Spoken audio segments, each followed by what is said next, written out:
Welcome back, everyone. September is recognized as National Suicide Prevention Month. And here in Texas, researchers are studying new ways to help out veterans who might be suffering. The study looks at the use of virtual reality to boost the mental health of military service members. And here to talk about how it all works is Dr. Donna Schuman, a social work professor at the University of Texas at Arlington. Thank you so much for joining us. Let's start with what your study involved exactly. Thank you so much for having me. My study involved a two-phase project that was funded by UTA and also the American Foundation for Suicide Prevention, where we're building a prototype training simulation. The first phase focused on training community members, family members, and also healthcare providers to increase their knowledge and their awareness of suicide risk cues that would be present in a simulated home environment. We focused on rural veterans. And the second phase of our project is focusing on a rural health clinic visit. We chose to focus on expand to licensed healthcare providers in Texas because so many of our veterans in rural communities, they don't see specialty mental health. We have a shortage of mental health providers in almost 70% of our Texas counties.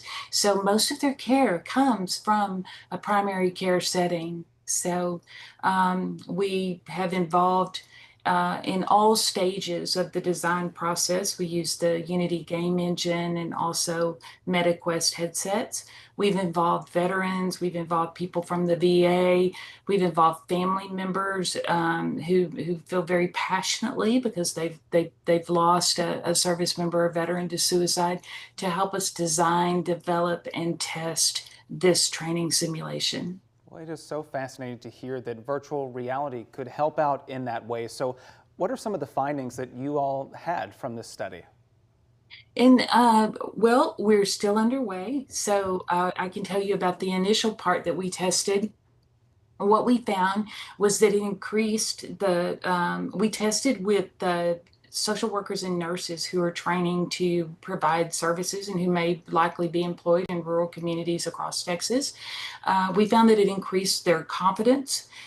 We found that it increased their comfortability in having these difficult conversations about lethal means safety, which is putting time and space between the impulse to die by suicide and the method to carry it out. So having those difficult conversations, and also it increased their intention to actually engage in these conversations.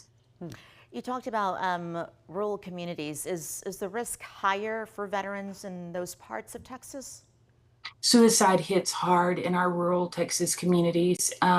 So nationally, about 17.6 veterans per day lose their lives to suicide, and in Texas, of over 500 a year. And for the past 5 years, we've lost over 500 of our Texas veterans to suicide each year. And when you go out into the rural communities, that risk is even higher. It's anywhere from roughly 26%. That's to the VA, to 30 to 45% higher, according to the Hogg Foundation.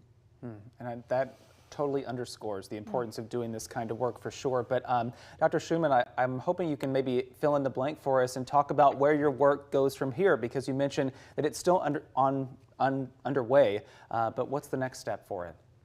Then we're hoping to expand from rural veterans to all service members and veterans and build out a complete VR training package that we want to test broadly across the state. And Dr. Schuman, when it comes to virtual reality, what interested you in choosing that when helping veterans exactly? Oh, well, for several reasons. It's difficult in classroom environments to train these skills. In virtual reality, it's immersible. We can get closer to the real world. It's repeatable. Trainees can they can practice difficult tasks as many times as is needed to acquire this skill. And it's also scalable in that we can push this kind of training out to our rural communities more easily. Well, such an interesting experiment and study to talk more about. So, Dr. Donna Schuman, thank you again for being with us here and sharing more about your work. Thank you so much. And I just want to share that if anyone is listening and they're concerned about a veteran, be aware of the Veterans Crisis Line. Dial 988 and press 1. You do not have to be a veteran to call. You can be a family member or even a friend if you're concerned about a veteran. Thank you. Certainly an important reminder yet again.